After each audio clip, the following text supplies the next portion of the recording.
What is up, everyone? My name is Jack Apple, back again with another video, and today is a bit of a mishmash of a couple of things that have taken place in professional wrestling over the last couple of days or so. I wanted to make a video on. There's been some pretty big news that have been leaked in the world of wrestling, and I thought I'd kind of talk about it. So, first thing I want to kind of touch on is the passing of Jimmy Superfly Snuka.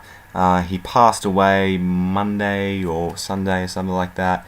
He was in his 70s or whatever, and honestly, I'm kind of conflicted on how to kind of feel about his death and how to kind of process it, which, yeah, I know he was this guy who killed his girlfriend in a domestic abuse incident back in '83, and I know that's going to burden his life and career until the end of time, but you know, for what he did inside the ring and the things that he accomplished as a performer, you know, were unparalleled, man. You know, he was doing some innovative stuff.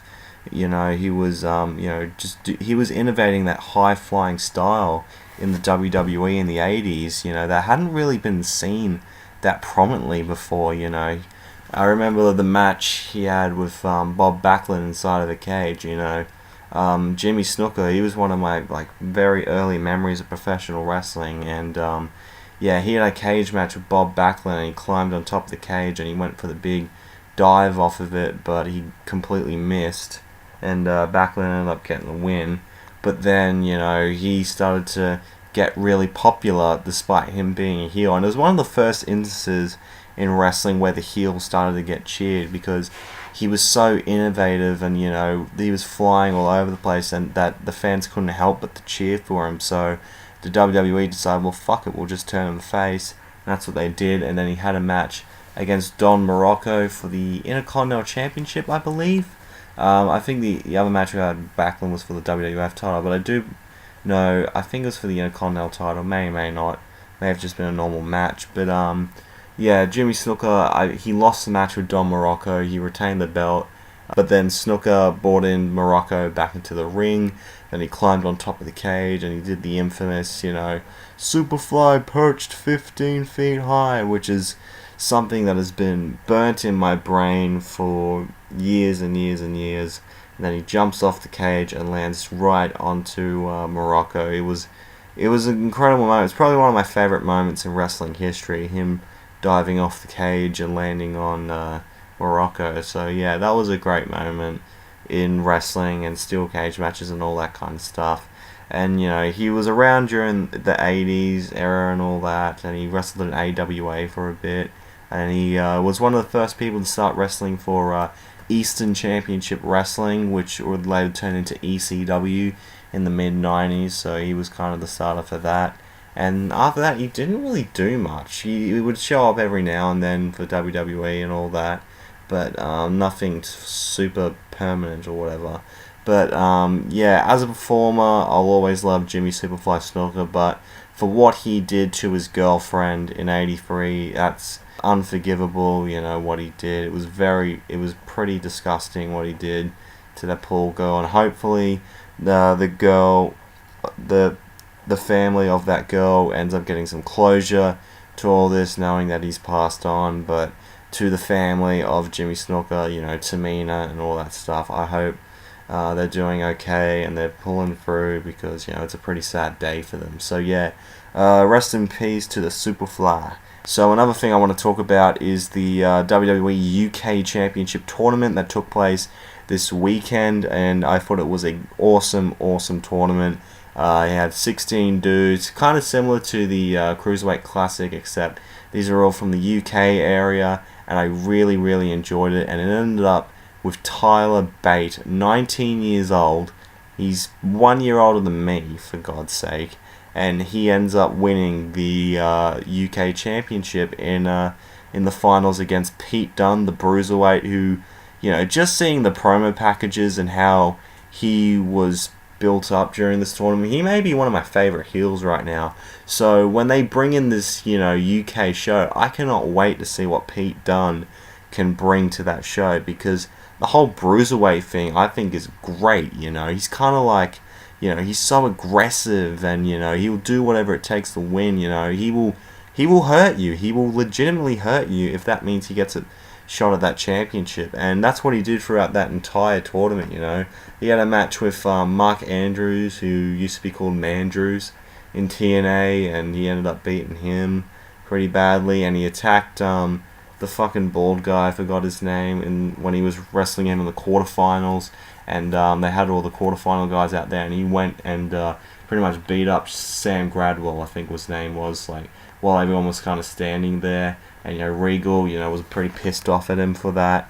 And some other people I remember, Joseph Connors was in that tournament. I know he's from WCPW. I think he made it to the quarterfinals. That was about it. And also Neville came out during a non-match, like a non-tournament match.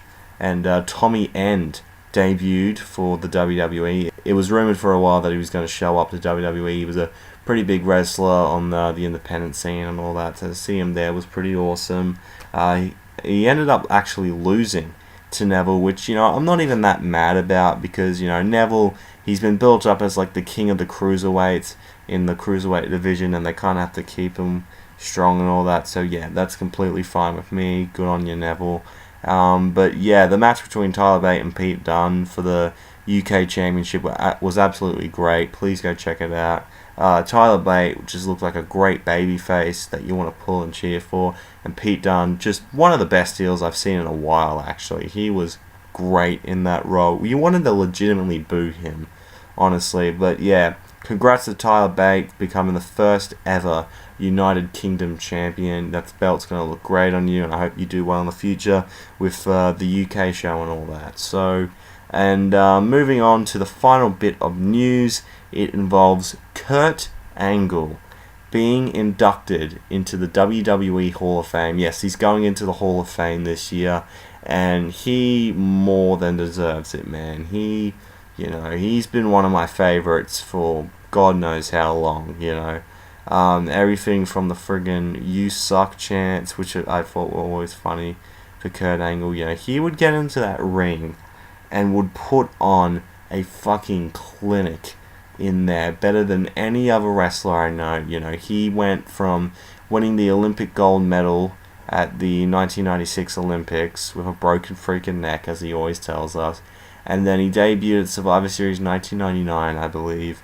And the next 12 months of him were just absolutely fantastic. You know, I remember him having some great matches along the lines of Chris Jericho, Chris Benoit, Brock Lesnar, Eddie Guerrero, you know, John Cena, like Rey Mysterio, you name it. Kurt has probably wrestled them and had a great match with them as well. You know, he wrestled John Cena in his debut match and all that. So, I mean, he also wrestled Edge, Ric Flair, friggin' Shawn Michaels at WrestleMania 21, which is awesome.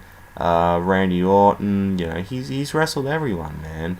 And you know, he was also extremely funny in the ring. You know, anytime he'd get pissed off at the "You suck" chants, or like Steve Austin's "What" chants, you know, it always made me laugh. And even when he was like a delusional kind of a heel, you know, he would always say like the funniest things ever. And yeah, he was just fantastic, man. And you know, he did pretty well for himself in TNA, I reckon. You know, he did okay there. He was in there for like about, I'd say, a good 10 years, and then he came back to WWE now, so, which I'm very happy about. So yeah, Kurt Angle definitely deserves to be in the Hall of Fame. One of my all-time favorites, a true American hero, and I wouldn't mind seeing him return for one last match. You know, maybe a Royal Rumble appearance, who knows. But yeah, thank you guys for watching this quick little video. Hope you have enjoyed it. If you did, make sure to leave a like, comment down below what you think about all this, about Snuka's death, Kurt Angle going into the Hall of Fame, you know, the UK tournament and all that. And if you want to see more from me, hit that subscribe button. You'd be glad you did. Twitter and Instagram's at JacklemanLove31 if you want to check me out there. And also make sure to check out Daniel Geezer or whatever, because I'll most likely be doing a SmackDown review with him if things come to fruition and all that. So yeah, make sure to be on the lookout for that. And yeah, thank you guys for watching the video, and I'm out in 3, 2, 1.